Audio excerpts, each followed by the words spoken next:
Good morning, students.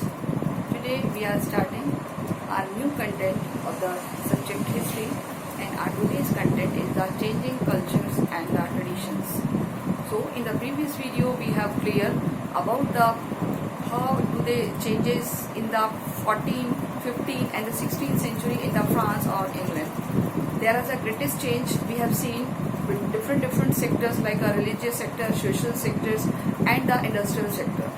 But in this chapter we will see how to the develop of the other European countries which have created a milestone on for the world history. So in this specially we have concerned about the Italy and other European nations.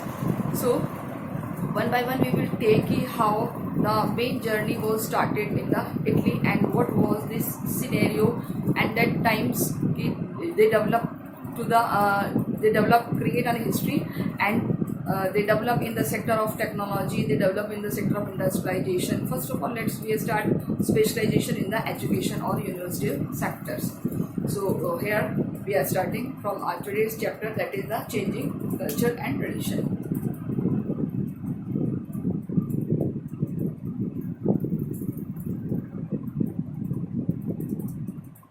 Chapter 7, that is the changing culture.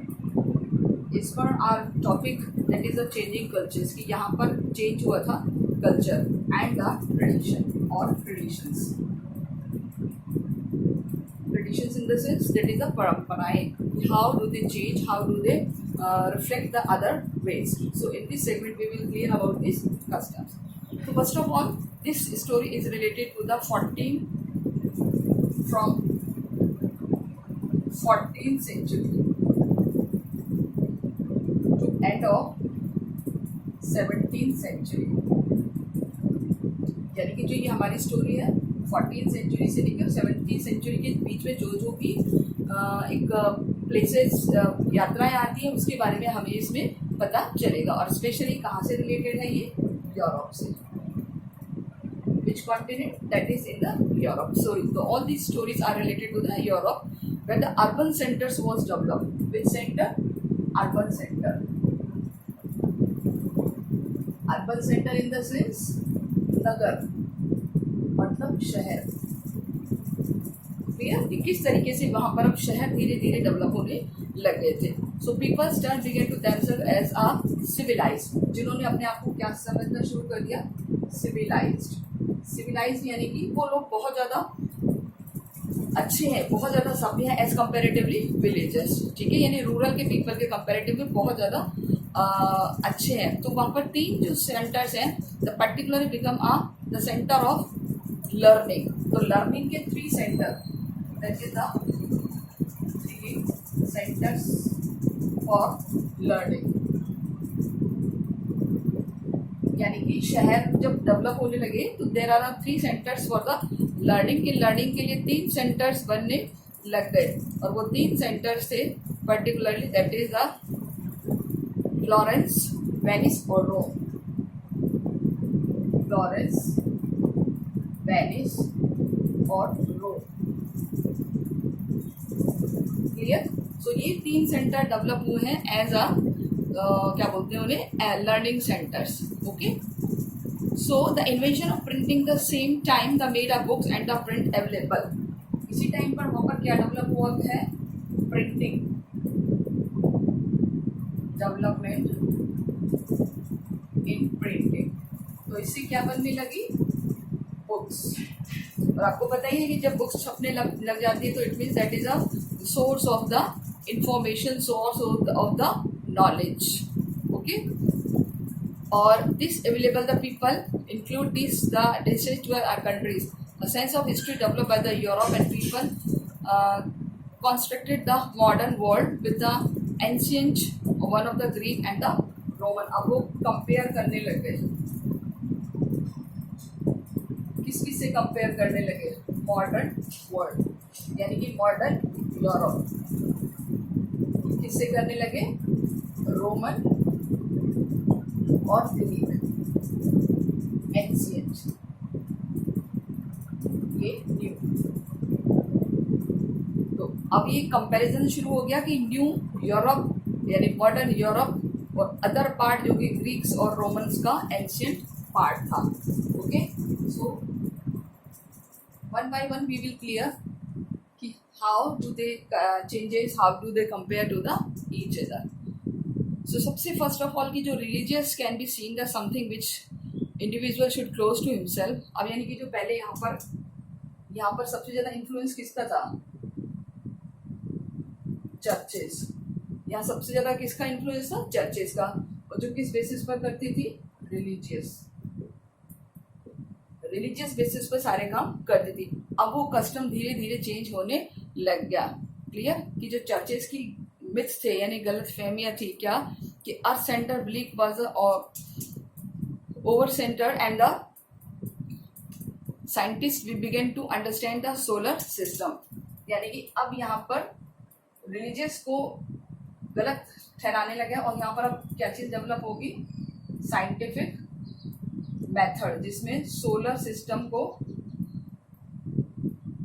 Apply किया गया. यानी कि एक पूरा का पूरा scientific logic इन्होंने लगाना शुरू कर दिया. साइंटिफिक इन द सेंस कि जो साइंटिस्ट आए थे उन्होंने बताया कि यहाँ पर साइंस जैसा कुछ है, चर्च जैसा जो रिलीजियस कस्टम्स है वो ऐसा कुछ नहीं है, वो सब पुराना एरिया था. सो ज्योग्राफिकल एरिया था जो यूरोपिक सेंटर था कि पहले की मेडिटेरियन सी ही पूरे यूरोप का सेंटर है, वो ऐसा नहीं है.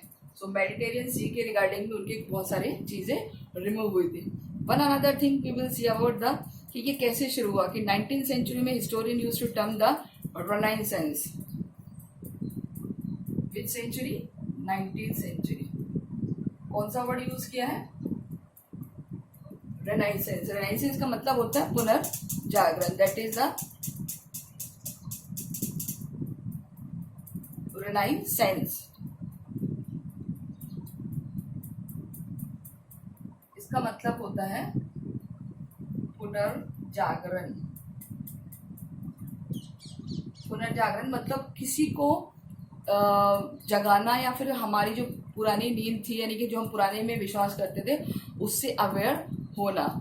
यानी कि एक तरीके से रीबर्थ. रीबर्थ मतलब हमारा पुनर्जन्म नहीं, रीबर्थ मतलब हमारे विचारों का पुनर्जन्म. क्योंकि पहले हम किस में बिलीव कर रहे थे? रिलीजियस में. और अचानक से हम किस में बिलीव करने लगे? साइंटिफिक. तो हमने अपने विचारों को क्या कर दिया? एक बहुत बड़ा चेंज दे दिया. So this is known as the renaissance. और renaissance is the refer to the rebirth. So rebirth किस में आया है? हमारे जो भी वैल्यूज थे, कल्चर से, उन सब में ये चेंजेस आए हैं. वन अनदर थिंग मैं आपको बता दूं वापस से यही कि क्वेश्चन पहले भी हम पढ़ चुके हैं कि किसी भी हिस्ट्री का सोर्स क्या होता है? वहाँ के documents, printed book and the जो पेंटिंग्स होती हैं, स्कल्पचर्स, बिल्डिंग्स, टेक्सटाइल, यहाँ से हम सारी की सारी जो चीज़ें हैं प्रिजर्व करके रखी जाती हैं और हम वहाँ से पूरी हिस्ट्री की इंफॉर्मेशन ले सकते हैं. इस तरीके से यूरोपियन हिस्ट्री की इंफॉर्मेशन के सबसे ज़्यादा सोर्सेज क्या हैं? सबसे ज़्यादा सोर्सेज आपको जैसे बताए थे, डॉक्यूमेंट्स, प्रिंटिंग्स, इमेजेस, इसके अलावा पेंटिंग, इसके अलावा स्कल्पचर. ठीक है, स्कल्पचर हो गया. इसके अलावा हो है हमारा बिल्डिंग, टेक्सटाइल,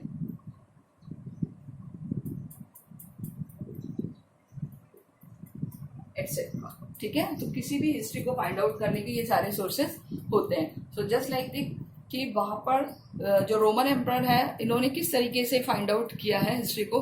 तो सबसे पहले इन्होंने बताया कि 19th सेंचुरी में rebirth describe the culture changes this period and the historian was emphasis to the most scholar that is the Jacob Burckhardt.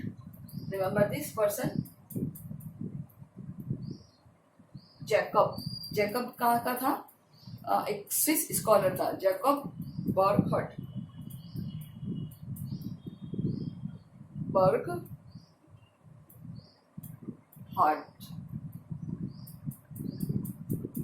Okay, ये आपको याद रखना है.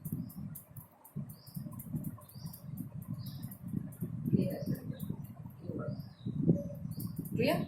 सो बर्कहार्ट एक पर्सन थे, स्विस स्कॉलर थे. उन्होंने सबसे पहले जो यूनिवर्सिटी ऑफ बैचलिप स्विट्जरलैंड में थे, he was a student of German historian. उनके गुरु थे that is the Leopold von Ranke, उनके गुरु थे, ठीक है। गुरु कौन थे? Leopold von Ranke. उन्होंने बताया था कि the primary concern to the files of the government departments, so Burckhardt was dissatisfied. जो बर्कहेड था वो डिससेटिस्फाइड था अपने गुरु की बातों से कि नहीं, जब तक हम हिस्ट्री को ढंग से नहीं पढ़ेंगे तो इसका मतलब हम उससे इसकी इंफॉर्मेशन को नहीं ले सकते। Okay, so Burckhardt was the dissatisfied, यानी वो अपने गुरु से डिससेटिस्फाइड हो गया। एटलीस्ट उन्होंने क्या कि 1860 he wrote a book called the civilisation of the renaissance in Italy. तो बर्कहार्ड ने एक बुक लिखी है 1860 में, इन which year? 1860 a book.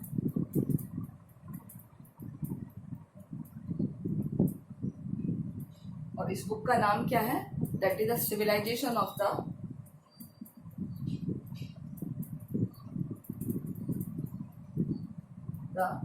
Renaissance in Italy. Okay, यहाँ पे मैंने शॉर्ट में लिखा है रेनाइसेंस, यानी कि इटली में किस तरीके से पुनर्जागरण हुआ है। Called the leaders and attention to literature, architecture and painting to tell the story of new humanist culture and follow to Italian towns, यानी कि उन्होंने इसमें बताया है कि किस तरीके से हम हिस्ट्री को, कल्चर्स को देखें, तब जाकर के हम उसको किसी भी कंट्री के हिस्ट्री को समझ सकते हैं। तो ये जो सारा एक्सपेरिमेंट किया है इन्होंने, that is the 14th century 17th century का एक कंक्लूजन निकाल के फिर लिखा है। ओके, क्योंकि बुक इन्होंने कौन सी सेंचुरी में लिखी है? 19th सेंचुरी में, और कंक्लूजन है 14th to 17th सेंचुरी। तो this cursor was wrote to characterise by the new belief, और एक नया कस्टम, नया ट्रेडिशन शुरू हुआ है। So developing a skill and he was modern to context a medieval. और इस तरीके से अब जो पहले चर्च के कंट्रोल में होता था यहाँ पर, अब वो सब किसके कंट्रोल में होने लग गया? वो सब अब एक मॉडर्न थिंकिंग से बिलोंग करने लग गए। ओके, सो अब हम बात करेंगे the rival of Italian cities. So rival in the Italian cities देखेंगे जब से रोमन एम्पायर डाउन हुआ है, यानी कि ये वाला एम्पायर क्या हुआ? खत्म हुआ है। जब से ये खत्म हुआ है तभी से तो न्यू कस्टम्स, न्यू बिलीव्स आए हैं। तो मैनी ऑफ देम पॉलिटिकल और culture centres of the Italy into ruin. सबसे ज्यादा जो वहाँ सेंटर बन गया है वो बन गया है पॉलिटिकली और कल्चर। ओके, सो पॉलिटिकली और कल्चर जैसे जैसे डेवलप हुआ है वहाँ पर, वैसे वैसे वहाँ की गवर्नमेंट में अपने आप में एक प्रॉपर एडवांटेज आई है। और जो वहाँ का पोप, रोम का पोप था, यानी कि रिलीजियस मेंटर द हुआ sovereign in the on state but not political figure. अब यानी कि वो एक ऐसी फिगर में आ गया है कि जिसको कोई भी पसंद नहीं करता था। यानी रोम की पावर, पोप की पावर धीरे धीरे अप डाउन होने लग गई है। क्लियर? क्यों? क्योंकि यहाँ पर जो चर्चेस का था उसमें जो सबसे ज्यादा पावर यूज करते थे वो कौन करते थे? Pope. Pope is the religious mentor of the churches. Okay, so western Europe was being reshaped feudal bonds and the Latin church. Eastern Europe under the Byzantine Empire, Islam was creating a common civilization. Then the Italy was weak and fragmented. यानी कि जो Italy था वो क्या था? Week हो गया था। क्यों? क्योंकि वहाँ पर जो फ्यूडल सिस्टम था और धीरे धीरे जो वहाँ के रिलीजियस कस्टम्स थे वो अब चेंज होने लग गए थे। रीजन था बाइजेंटाइन एम्पायर और मुस्लिम्स का, यानी इस्लाम्स का एक कॉमन सिविलाइजेशन वहाँ पर देखने को मिली थी। So it was the development help to the rival Italian culture, और इस तरीके से इटालियन कल्चर डेवलप होने लग गई थी with the expansion of trade between the Byzantine empire. अब देखिए ट्रेड होने लगा था, और वो ट्रेड किसके बीच होने लगा था? That is the Byzantine empire.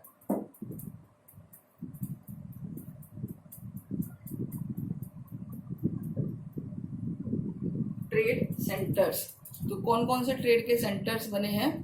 सबसे पहले अगर हम बात करें Byzantine,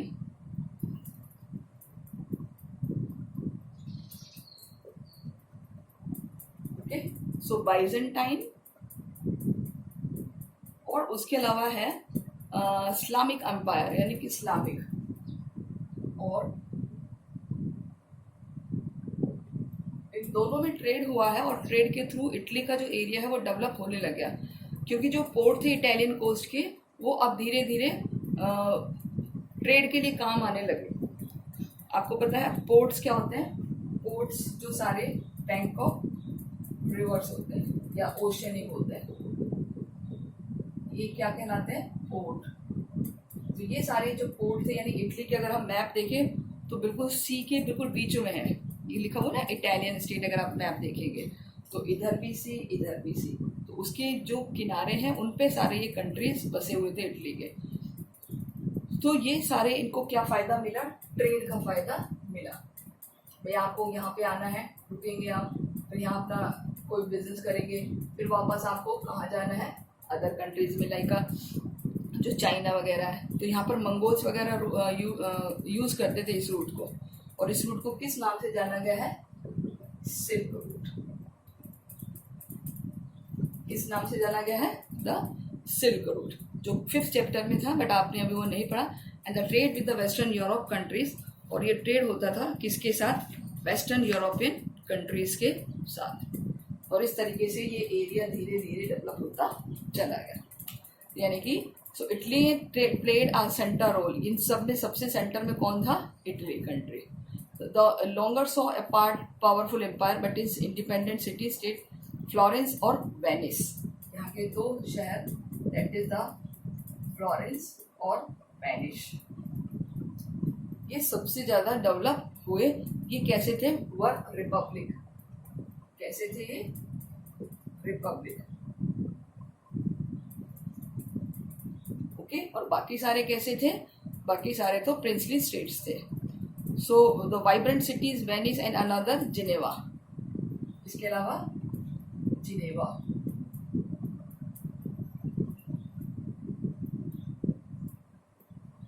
clear? So Geneva and other, ये अभी हमने बात की, ये सारे ऐसे डोमिनेंट क्या बोलते हैं, वाइब्रेंट सिटीज थे, यानी कि बहुत डेवलप्ड सिटी थे। Geneva, Florence and the Venice. They were different from the other part of Europe. ये अलग थे because the clergy were not politically dominant here. यहाँ पर जो क्लर्जी थे, यानी जो चर्च के पर्सन्स थे, वो ज़्यादा डोमिनेंट नहीं थे। Nor were there powerful feudal system. यहाँ पर फ्यूडल सिस्टम भी नहीं था। तो rich merchant and the banker actively participate in the governing activity. कौन पार्टिसिपेट करता था? रिच मर्चेंट और bankers,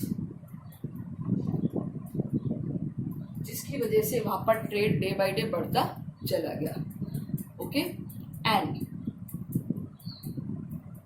help to the idea of citizenship strike root. और यहाँ पर किसका आइडिया डेवलप हुआ? सिटीजनशिप का। और ये आइडिया जब डेवलप हुआ तो फिर वहां के लोगों को लगा कि यस, ये फ्यूडल सिस्टम बेकार है, क्लर्जी सिस्टम बेकार है, तो इसलिए उन्होंने उसको अडॉप्ट ही नहीं करा। Even when the towns were ruled by the military deposit, the pride they feel the town peoples to bring the citizen did not weaken. यानी कि उन्होंने इस जो सिचुएशन तो इसको कभी खत्म नहीं होने दिया। कौन सा सिस्टम? कि जो हमें ट्रेड करना है वो रिच मर्चेंट्स और बैंकर्स के थ्रू करना है, एंड जो भी हमारा काम होगा वो हम एज अ सिविलाइज्ड होकर करेंगे, सिटीजन बनकर करेंगे। तो वहाँ पर फ्यूडल सिस्टम और इसके लिए कोई प्लेस नहीं था। Okay, so let's we will start our next content that is related to the city state. एक ग्लॉसरी में दिया हुआ है, ब्लू कलर की glossary. The city state that is a cardinal Gasparo Contarini writes his domestic government to city and the commonwealth government of Venice. तो ये आपको underline करनी है सिटीज में कि कार्डेनियल गैस्पो ने कौन सी बुक लिखी है। ओके, और विच ईयर, मतलब कि उन्होंने इसके बारे में कुछ लिखा है। तो उन्होंने इससे रिलेटेड कुछ और चीज़ें भी दी हैं। नाउ कम टू द 14 और 15 सेंचुरी की कुछ आपके यहाँ पर डेट्स दी हुई है।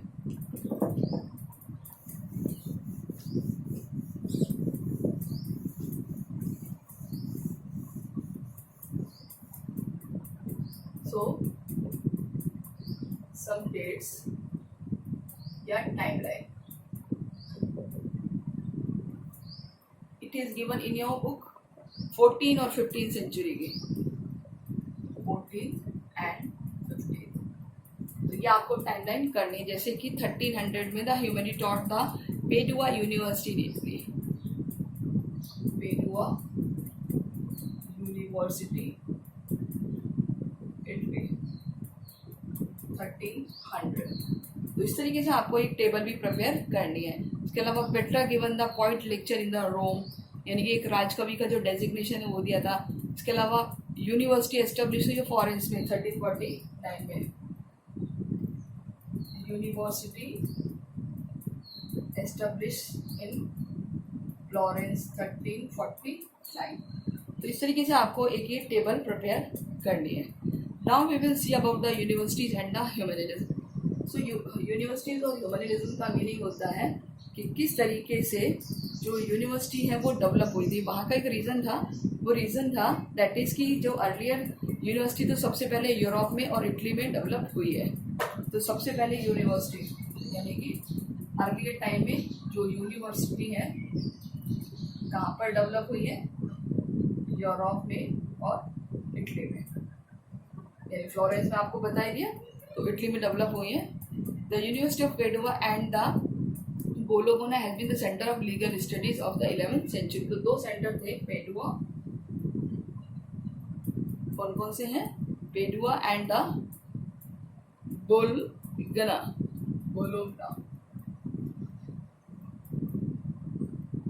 ये दो सेंटर किसके हैं? There are two centres of the legal studies.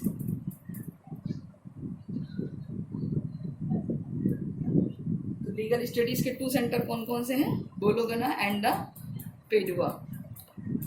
So commerce being the activity in the city, व्यापार बहुत ज़्यादा होता था जहाँ पर लॉयर्स और नोटरीज की ज़रूरत होती रहती थी। लॉयर्स यानी कि जो काम करते हैं, इसके अलावा सॉलिसिटर्स और रिकॉर्ड कीपर जो रिकॉर्ड का काम करता है। तो right and the interrupt rule and return agreements without which trade and the large scale into not possible. So therefore popular subject of study with नाम shift on the embassy. The study context of earlier Roman culture, यानी कि उन्होंने Roman culture को भी पढ़ा। अब हम बात कर रहे हैं एक पर्सन जो है पेट्रोनाक, रिप्रेजेंटिंग द चेंज, यानी एक पर्सन जिसका नाम है पेट्रोनाक, 1304 से उन्होंने चेंज किया है। The Petrarch antiquity with the distinctive civilisation which could be understood, यानी कि किसी भी सिविलाइजेशन को अगर हमें समझना है तो उसमें डिस्टिंक्टिव करना होगा। तो उन्होंने क्या करा कि 15th सेंचुरी में, कौन सी सेंचुरी में, 15th सेंचुरी में, the term humanist use to master taught grammar, एक वर्ड यूज होने लगा that is the humanist. Which word? Humanist word use होने लगा। ह्यूमनिस्ट का मीनिंग होता था, meaning of humanist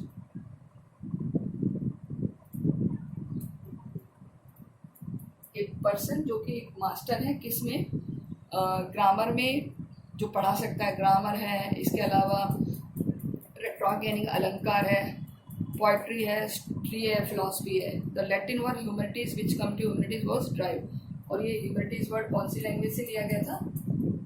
Latin, Latin भाषा से लिया गया है। और इसके अलावा many centuries go to Roman lawyers, और धीरे धीरे ये बहुत डेवलप होने लग गया था। Clear? So the revolutionary idea attract to the attend many other universities, particularly nearly establish university in the Petrarch's home towns Florence. Petrarch कहाँ का रहने वाला था? फ्लोरेंस का रहने वाला था। ओके, तो इस तरीके से ये धीरे धीरे डेवलप होता चला गया। Until the end of 13th century, the city was made mark the center of trade and the learning. और 13th सेंचुरी तक ये लर्निंग का सेंटर बन गया। बस the change of democratically the 15th century, लेकिन एक जो डेमोक्रेटिकली चेंज आया है that is in the 15th century. Clear? So a city is known as the great city, great citizens. Florence come to be known as a because Dante Alighieri and the laymen who wrote in the religious themes and the Giotto, आपको ये याद रखना है, दांते allegory. यहाँ बता देती हूँ आपको,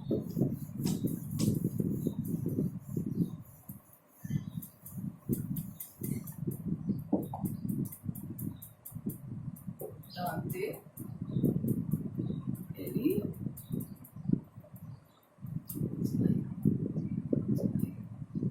एलिगरी. ओके, सो दाते एलिगरी एक लेमैन था जिन्होंने रिलीजियस थीम को डेवलप किया. इसके अलावा Giotto,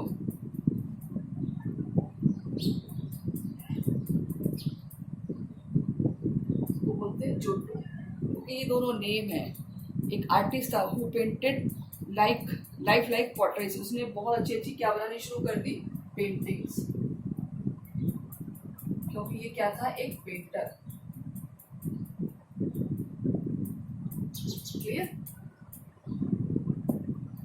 and very different from those stiff figures done by the earlier artists. From the develop the most existing agriculture renaissance, because the individual were become well known time to be the many part. Those they were scholar, diplomatic और the theological combined one. और इस तरीके से ये धीरे धीरे develop होने लग गए. Okay, now the humanist way of history. हम बात करते हैं ह्यूमनिस्ट वे में कि true civilisation after the century of darkness that they believe the dark age and the state collapsed the Roman emperor. Following them, the later scholar consequently assumed that a new age of the person. तो इसमें as divide की हुई है, वो as हमें देखनी है. और वो कौन सी एज है? दैट इज कि from 5th century, 5th to 14th century, 15 से 14 सेंचुरी, वो है मिडिल एज. क्लियर? यहाँ पर उसको क्लासिफाइड किया है मिडिल एज. अगर हम बात करें 5th to 9, 5th to 9th century, that is the dark age, यानी अंधकार वाला time. 9 to 11, that is the early middle age.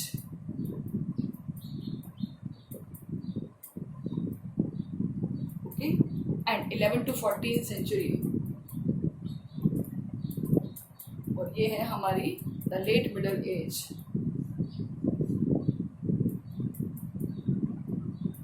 और अगर हम बात करें तो 15th century से मॉडर्न एज स्टार्ट हो जाती है, द मॉडर्न एज.